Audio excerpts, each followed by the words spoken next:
मित्रों, जय श्री राम, राधे राधे। मित्रों, आइए श्री रामचरितमानस का हिंदी सहित पाठ करते हैं। मित्रों, अगर यह वीडियो आप सबको अच्छी लगे तो चैनल को सब्सक्राइब करें, लाइक करें और कमेंट करें। चलिए कथा प्रारंभ करते हैं।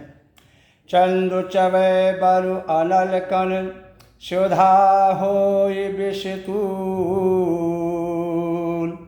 सपन हूँ कबहु न करहि किछु, भरत राम प्रतिकूल।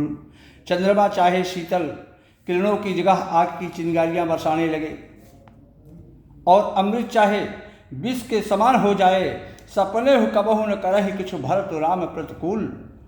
परंतु भरत जी स्वप्न में भी कभी श्री राम जी के विरुद्ध कुछ कार्य नहीं किया। तो एक विधाता है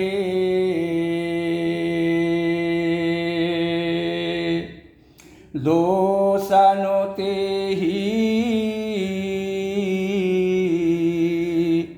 अशुधा दिखाई दीन विसुजेहि।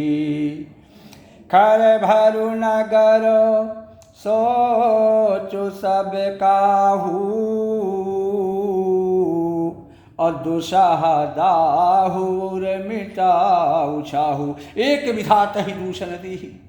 कोई एक विधाता को दोष देते हैं, कुछ लोग तो विधाता को दोष देते हैं। अशुद्धा दिखाई दीन विष ही, जो अमृत को दिखाकर विष दे दिया, ऐसा कह रहे हैं लोग। नगर भर में खलबली मची हुई है। खलभल नगर सोच सब काहू, संपूर्ण अयोध्या नगरी में खलबली मची हुई है। दुसह दाहु उर मिटाऊ छाहू, और हृदय में दुसह जलन हो गई है, आनंद उत्साह सबका मिट गया है।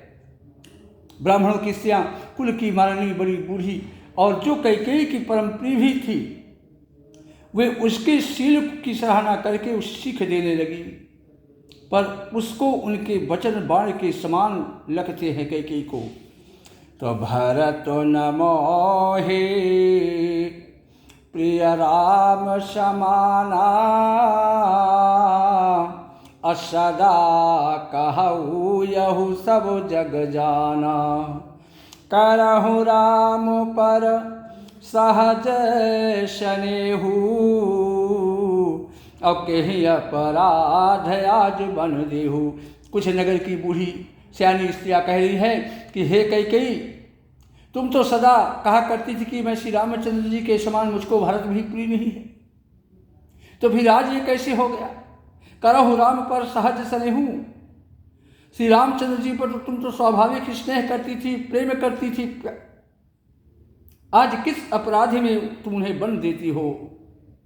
तुमने कभी सौतिया डाह नहीं किया राम के साथ, सारा देश तुम्हारे प्रेम और विश्वास को जानता है। अब कौशल्या ने कौशल्या अब कहा बिगाड़ा, तुम जेहि लागी वज्रपुर। आखिर कौशल्या ने तुम्हारा क्या बिगाड़ दिया? ऐसा कौन सा कार्य कर दिया कौशल्या जिसके ऊपर तुम नाराज हो चुकी हो, जिसके कारण तुमने सारे नगर पर वज्र गिरा दिया है? सीए की पिए संग परि हरे लखन की रहाई धाम, और राज की भूंजब भरतपुर नृप की जी है बिनु राम। क्या सीता जी अपने पति श्री राम जी का साथ छोड़ देंगी? क्या लक्ष्मण जी अपने बड़े भाई श्री रामचंद्र जी के बिना घर रह सकेंगे? क्या भरत जी श्री रामचंद्र जी के बिना अयोध्यापुरी का राज्य ले लेंगे? और क्या राजा श्री रामचंद्र जी के बिना जीवित रह सकेंगे? अर्थात न सीता जी राम के बिना रहेंगी, न लक्ष्मण जी राम के बिना रहेंगे, न भरत जी राज ही लेंगे, और न राजा दशरथ ही जीवित रहेंगे। सब उजाड़ हो जाएगा, सब कुछ नष्ट हो जाएगा कैकेयी। तो अस विचारे रे छाड़हु कोहू, अशोक के कलंक के कोठ जन होहू। भारत ही अवश्य देहु जुबराजू,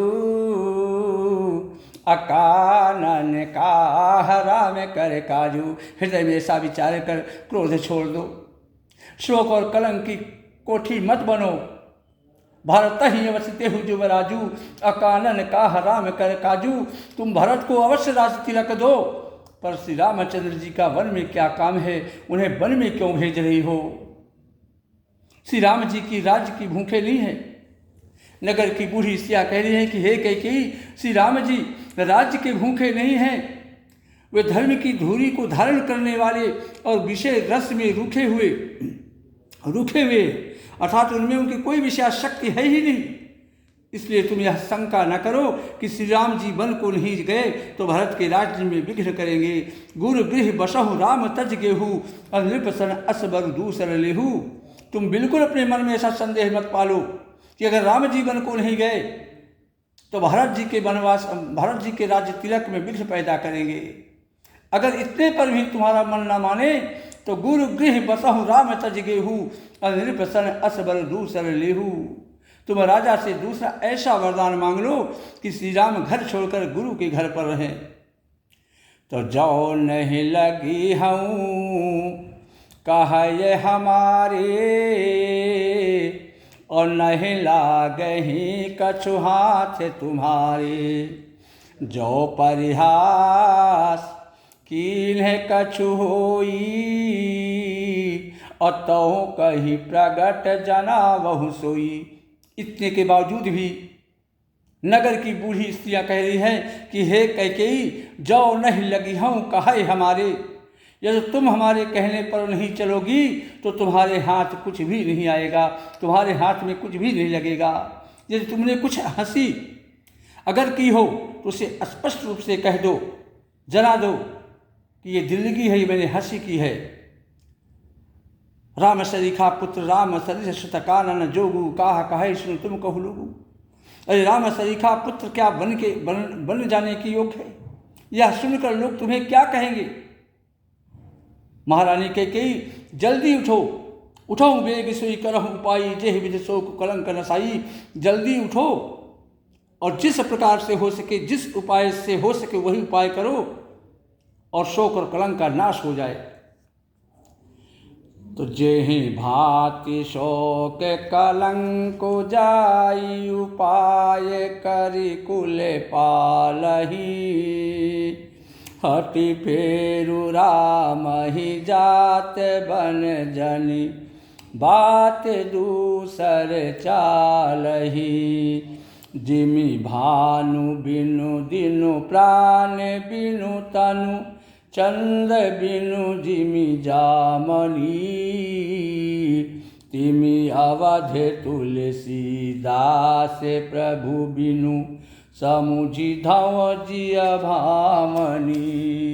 नगर की स्त्रियाँ कह रही है कि जिस तरह नगर भर का शोक और तुम्हारा कलंक मिटे वही उपाय करके कुल की रक्षा कर। बन जाते हुए श्री राम जी को हट करके लौटा लेके कई दूसरी कोई बात नहीं चलाना। तुलसीदास जी कहते हैं जैसे सूर्य के बिना दिन, प्राण के बिना शरीर और चंद्रमा के बिना रात निर्जीव और शोभाहीन हो जाती है, वैसे ही श्री रामचंद्र जी के बिना ये अयोध्या हो जाएगी। इसलिए हे भामिनी, तू अपने हृदय में इस बात को समझकर विचार कर देख तो सही। सखिन शिखावन दीन सुनत मधुर परिणाम हित। ते कछु कानन कीन्ह कुटिल प्रबोधि कुंवरी।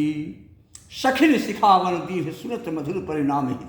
इस प्रकार सखियों ने, गांव की बूढ़ी सियानी स्त्रियों ने ऐसी शिक्षा दी, कैकेयी को ऐसी सीख दी जो सुनने में मीठी और परिणाम में बड़ी ही हितकारी, बड़ी ही लाभदायक है। पर कुटिली कुंवरी की सिखाई पढ़ाई हुई कैकेयी ने इस पर जरा भी कान नहीं दिया, इस पर जरा भी ध्यान नहीं दिया। तो उतारो न देई दुसाहर से रूखी। अमृगिन है चितौ जनु बाघिन भूखी। व्याधि असाधि जान तिन्ह त्यागी। अचली कहत मति मंद भागी। कैकेयी कोई उत्तर नहीं देती। वह तुषा क्रोध के मारे रूखी विमुरब्बत हो रही है और ऐसी देखती है मानो भूखी बाघिन हरिणियों को देख रही हो। तब सखियों ने रोग को असाध्य समझकर व्याधि असाध्य जान जिन त्यागी। तब सखियों ने, नगर की बूढ़ी स्त्रियों ने रोग को असाध्य समझकर उसे छोड़ दिया। सब उसको मंद बुद्धि अभागिनी कहती हुई अपने अपने घर को चली। तराजु करत यह दैव बिगोई, अकील है सियस जस करहि न कोई। यही विधि बिल पहि पुर नर नारी, अदेहि कुचालहि कोटिक गारी। राज्य करते हुए इस कैकेयी को दैव ने नष्ट कर दिया, ऐसा कहते हुए जा रही है। इसने जैसा कुछ किया जैसा कोई भी नहीं करेगा। नगर के सारे स्त्री पुरुष इस प्रकार विलाप कर रहे हैं और उस कुचाली कैकेयी को करोड़ों गालियां दे देकर उसके महल से जा रहे हैं। जर ही विषम जर ले ही उसासा, अकवन राम बिन जीवन आशा। लोग विषम ज्वर भयानक दुख की आग से जल रहे हैं। लंबी सांसी लेते हुए वे कहते हैं कि श्री राम जी के बिना जीने को की कौन आशा करे। महान कष्ट है, महान वियोग है। प्रजा ऐसी व्याकुल हो गई मानो पानी सूखने के समय जलचर जीवों का समुदाय व्याकुल हो जाता है। तो अति विषाद बस लोग लुगाई, गए मातु पहिरा में गोसाई। सभी पुरुष और स्त्रियां अत्यंत विषाद के वशीभूत हो रहे हैं।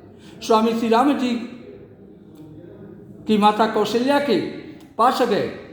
उनका मुख प्रसन्न है और चित्त में चौगुना चाऊ उत्साह है। यह सोच मिट गया है कि मुख प्रसन्न चित्त चौगुन चाऊ, अमिटा सोच जनि राखे राऊ। उनका सोच मिट गया है कि राजा कहीं रख न ले। श्री राम जी को राज तिलक की बात सुनकर बहुत विषाद हुआ था कि सब भाइयों को छोड़कर बड़े भाई मुझको ही राज तिलक क्यों होता है। श्री राम को बड़ा कष्ट हुआ था। अब माता कैकेयी की आज्ञा और पिता की मौन सम्मति पाकर वह सोच भी मिट गया। श्री राम जय जय राम, श्री राम जय जय राम।